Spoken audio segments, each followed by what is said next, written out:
एक गांव में एक मूर्तिकार रहा करता था। वो काफी खूबसूरत मूर्तियां बनाया करता था और इस काम से वो अच्छा कमा लेता था। उसे एक बेटा हुआ। उस बच्चे ने बचपन से ही मूर्तियां बनानी शुरू कर दी।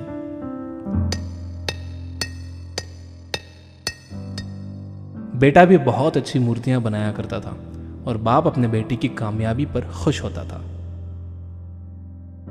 लेकिन हर बार बेटे की मूर्तियों में कोई ना कोई कमी निकाल दिया करता था। वो कहता था, बहुत अच्छा किया है, लेकिन अगली बार इस कमी को दूर करने की कोशिश करना। बेटा भी कोई शिकायत नहीं करता था। वो अपने बाप की सलाह पर अमल करते हुए अपनी मूर्तियों को और बेहतर करता रहा।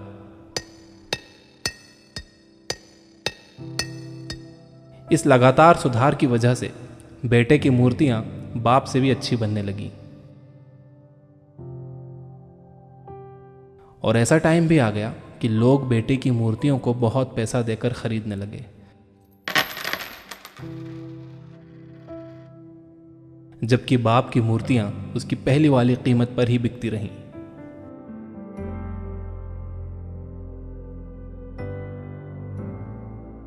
बाप अब भी बेटे की मूर्तियों में कमियां निकाल ही देता था, लेकिन बेटे को अब यह अच्छा नहीं लगता था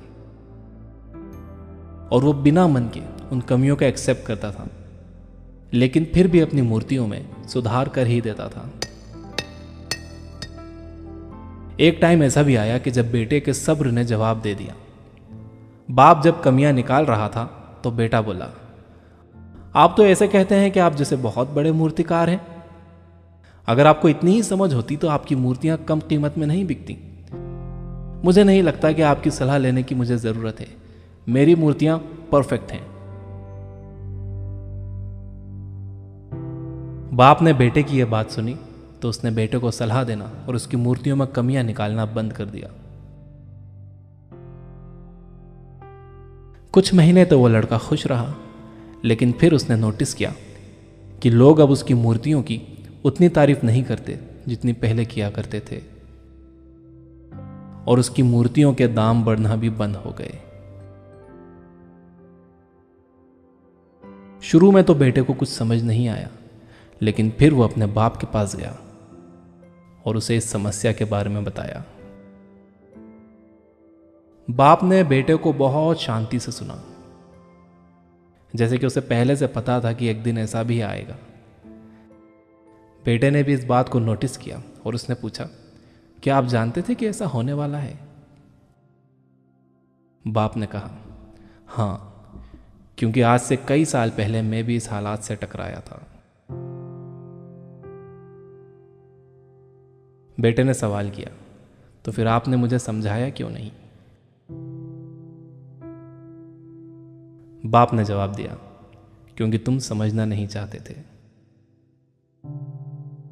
मैं जानता हूं कि तुम्हारी जितनी अच्छी मूर्तियां मैं नहीं बनाता।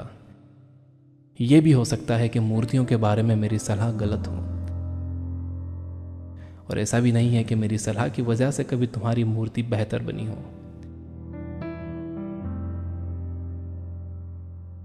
लेकिन जब मैं तुम्हारी मूर्तियों में कमियां दिखाता था, तब तुम अपनी बनाई मूर्तियों से सेटिस्फाई नहीं होते थे।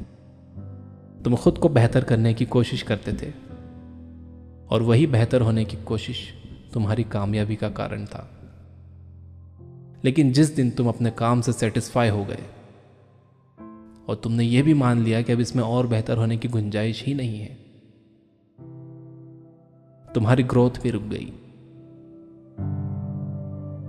और लोग हमेशा तुमसे बेहतर की उम्मीद करते हैं, और यही कारण है कि अब तुम्हारी मूर्तियों के लिए तुम्हारी तारीफ नहीं होती, ना ही उनके लिए तुम्हें ज्यादा पैसे मिलते हैं। बेटा थोड़ी देर चुप रहा, फिर उसने सवाल किया, तो अब मुझे क्या करना चाहिए? बाप ने एक लाइन में जवाब दिया, अनसेटिस्फाई होना सीख लो। मान लो कि तुम में हमेशा बेहतर होने की गुंजाइश बाकी है। यही एक बात तुम्हें हमेशा आगे बेहतर होने के लिए इंस्पायर करते रहेगी, तुम्हें हमेशा बेहतर बनाते रहेगी।